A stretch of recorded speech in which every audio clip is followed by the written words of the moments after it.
Telugu Desam party Rajya Sabha సభ్యులు సానా సతీష్కి అమలాపురంలో రేపు ఘన సత్కారం జరగనుంది. రెండోసారి రాజ్యసభకు ఎన్నికైన సందర్భంగా ఈ కార్యక్రమం ఏర్పాటు చేశారు. అంబేద్కర్ కోనసీమ జిల్లా తెలుగుదేశం పార్టీ ప్రధాన కార్యదర్శి గంధం పల్లన్ రాజు ఈ సన్మాన కార్యక్రమాన్ని ఏర్పాటు చేశారు.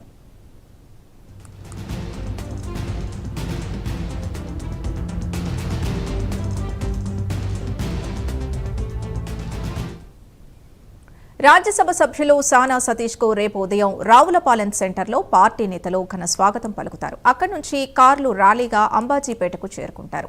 ఆపై బైక్ ర్యాలీతో అమలాపురం గడియార స్తంభం సెంటర్కు వస్తారని పల్లన్ రాజు తెలిపారు. అనంతరం నల్లవంతెన వద్ద ఉన్న సత్యనారాయణ గార్డెన్స్ లో వేలాది మందితో ఏర్పాటు చేసిన సమావేశంలో సతీష్ పాల్గొంటారని అన్నారు. ఈ సమావేశం తర్వాత ఆయనకు పౌర సన్మానం జరుగుతుందని నిర్వాహకులు తెలిపారు. ఈ కార్యక్రమాన్ని విజయవంతం చేయాలని గంధం పల్లన్ రాజు ప్రజల్ని కోరారు.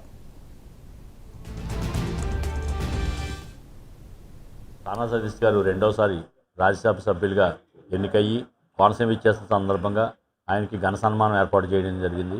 అది కూడా పూర్తి స్థాయిలో పల్లవరాజు యొక్క ఆధ్వర్యంలో దానికి కావాల్సినటువంటి అన్ని రకాల ఏర్పాట్లను కూడా ఆయన సొంతంగానే చేయడం జరుగుతూ ఉంది. అలాగే సానా సతీష్ గారికి పల్లవరాజు గారికి ఈ కూటమి ప్రభుత్వం వచ్చినప్పుడు ఈ 2 సంవత్సరాల నుంచి కూడా చాలా బాగా దగ్గర స్నేహపూర్వకంగా ఉంటున్నారు ఇద్దరు కూడా.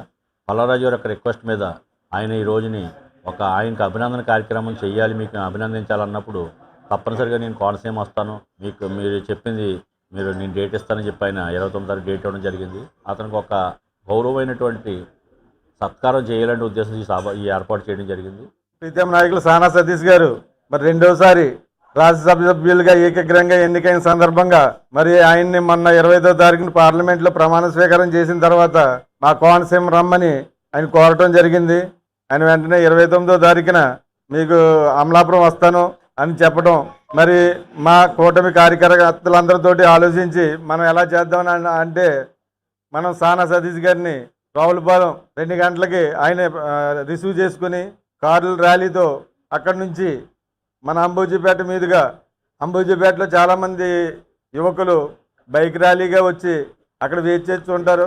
అక్కడ నుంచి బైక్ ర్యాలీ ద్వారా మన ఈదరపల్లి మీదుగా అలాగే గడియ స్తంభం నుంచి ఇలా నల్లవంతెన దగ్గరికి గల సత్యనారాయణ గార్డెన్స్లో మరి ఆయనకి సన్మానం చేయటం